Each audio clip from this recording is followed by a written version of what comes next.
제39차 최고위원회를 회에서는 하겠습니다. 자, 최고위원회를 시작하겠습니다. 모두 자리에 일어나셔서 국회를 해주십시오. 국회의대 경례.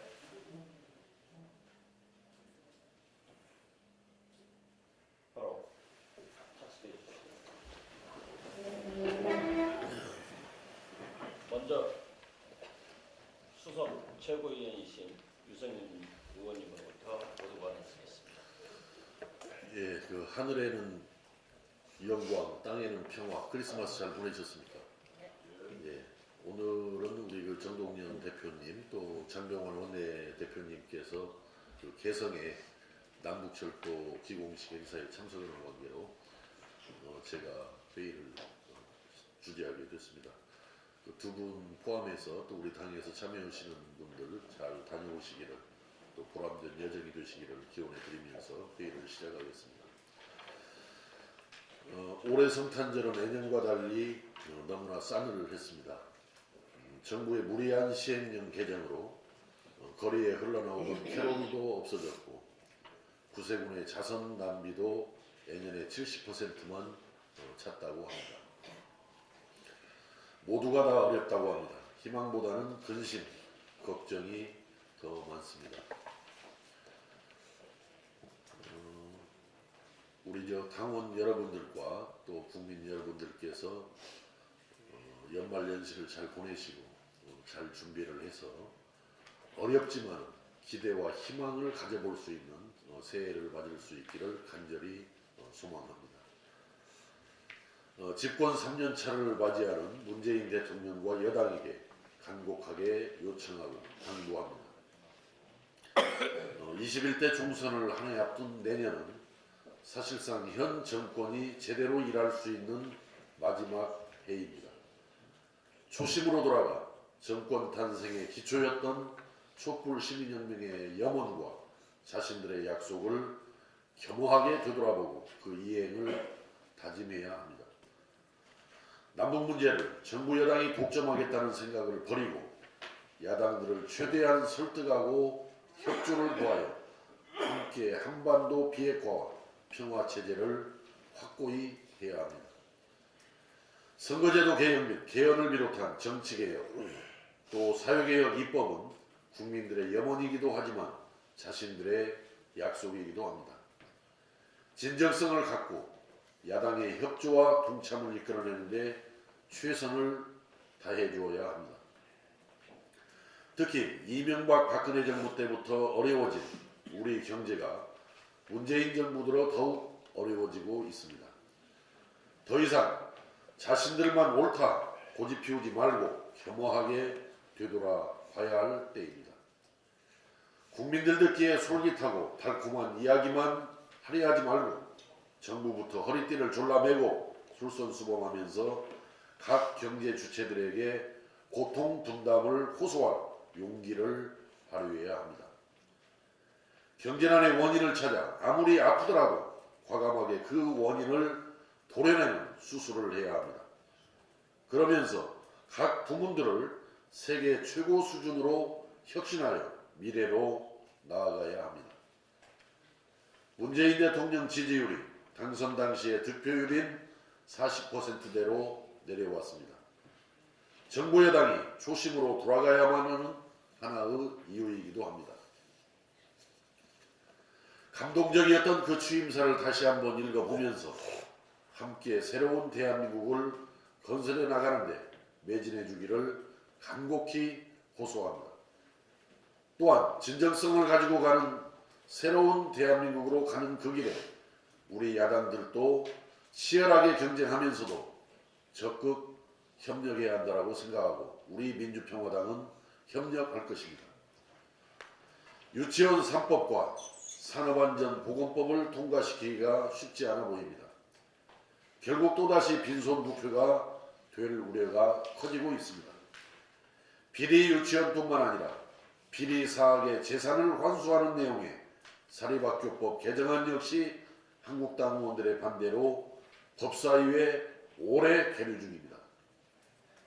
사립유치원, 사립학교 등 사립이라는 글자만 나오면 일단 무조건 감싸고 보는 한국당은 자유한국당이 아니라 사립한국당이 더 어울립니다. 또한 사태가 이렇게 될 걸 뻔히 알면서도 한국당과 짬짬이로 예산을 처리한 민주당 책임도 결코 작지 않습니다. 유치원과 사립대학 비리가 그렇게 횡행하고 젊은 청년이 죽어나가는데도 법 하나 만들어내지 못한다면 더 이상 우리 국회는 존재할 이유가 없습니다. 민주당은 지금이라도 한국당과 야합 예산을 처리한 것에 대해 국민 앞에 진심으로 사죄하고 선거제도 개혁의 진정성을 보여서 우리 야 3당과 같이 시급한 민생 법안을 처리해야 할 것입니다. 그것이 집권을 한 여당의 능력이자 의무임을 깨닫고 이번 12월 국회에서 반드시 유치원 3법과 사립학교법 그리고 산업안전보건법을 처리하도록 최선을 다해줄 것을 거듭해서 당부드립니다. 김태우 전 청와대 수사관의 폭로를 보면서 참으로 개탄을 금치 못하겠습니다. 청와대가 제대로 된 해명을 못하고 있음을 보면 정식 조사가 필요해 보입니다.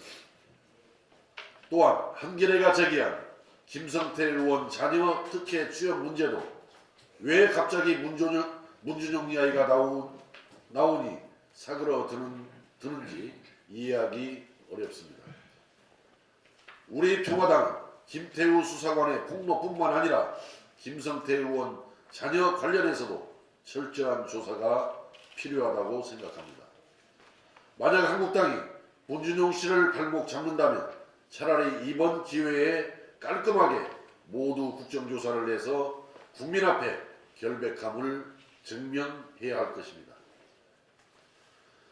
나란히 국가 신용 위기를 겪었던 아일랜드와 이탈리아의 일자리 현실이 180도 달라졌다.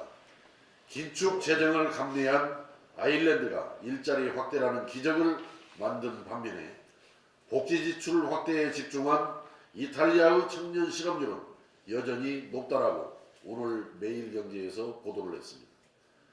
재정 지출을 비롯한 공공부문의 지출은 주로 생산성이 낮아서 민간에서 투자를 꺼리는 분야에 이루어집니다.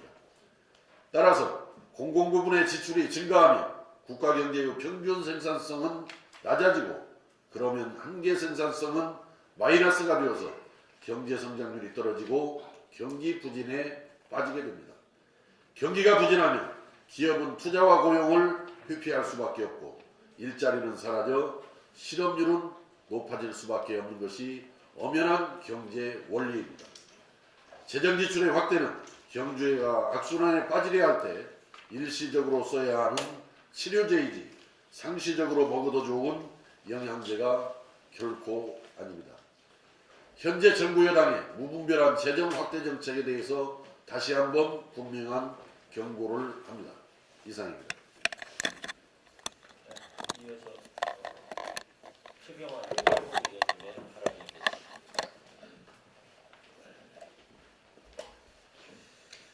예, 올해도 며칠 남지 않았습니다. 한 해가 끝나가고 집권 3년차를 앞둔 문재인 정부의 앞날에 먹구름이 몰려오고 있습니다. 데드크로스를 지난 여론조사 결과만큼이나 주요 언론들의 평가도 냉혹하고 부끄러울 지경입니다. 도구마에 빠져 아무것도 하지 못한 정권으로 평가하고 있습니다. 문재인 정권이 촛불 개혁 정권인지 의심하지 않을 수 없습니다. 정말 2년 동안 무엇을 했는지 앞으로 무엇을 하려고 하는지 도저히 알 수 없습니다. 또 일을 할 능력이 있는지 국민들은 질문하고 있습니다. 성탄절 전후 지역에서 만나본 주민들은 문재인 정부에 대해 실망을 넘어서서 조롱까지 하는 지경입니다. 심각한 것은 이런 사태에 대해 청와대와 집권여당, 정부가 심각하게 받아들이고 있지 않다는 것입니다. 국민들의 삶의 질은 더욱 나빠지고 청년들은 일자리가 없고 그나마 얻은 일자리에서도 목숨을 걸어야 하는 상황인데도 이 정부는 전혀 느끼지 못하고 해법도 내놓지 못하고 있습니다. 최근 여당의 한 의원의 공항 갑질에서 보듯이 국민의 정서를 전혀 모르고 있습니다. 공감 능력 제로 정부입니다. 내일 올해 마지막 국회 본회의가 열립니다만 유치원 3법, 산업안전보건법 무엇이 되고 있습니까? 집권 여당인 더불어민주당은 자유한국당 탓만 하면서 때로는 적폐정당 한국당과 짬짬이를 하고 손을 잡고 있습니다. 5당이 합의한 선거제 개혁 문제도 한국당 뒤에 숨어 있을 뿐입니다. 문제 해결 능력 제로 정부입니다. 당 정청의 과감한 인적 쇄신을 촉구합니다. 과감한 인적 쇄신을 통해서 국민의 아픔과 요구에 공감하는 정부, 문제를 하나하나 해결해 나가는 정부로 다시 태어나야 합니다. 문재인 대통령의 결단을 촉구합니다. 올해 대학교 수업들이 뽑은 사자성어 임중동원이라는 말이 있습니다. 문재인 정부의 임무는 무겁고 갈 길은 먼 상황입니다. 네, 이상입니다.